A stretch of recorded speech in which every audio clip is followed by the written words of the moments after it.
Magandang araw mga kaibigan, panibagong topic tayo for today's video. Napanood ko nga sa Senate na itong Senator Bato ay nauto nga ba ni Morales. Ano kaya ang katotohanan nito?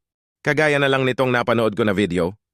That he cannot even present any evidence that would prove that these two documents ay talagang nangyari o totoo. If you're going to say na hindi totoo yung papel na yan, ako'y nauto ni Morales.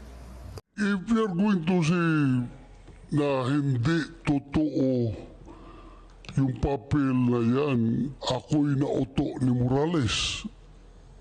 So ano masasabi mo dito? Comments mo na dyan sa baba at para naman update ka sa mga upload ko, huwag kalimutang mag-like and follow. Thank you.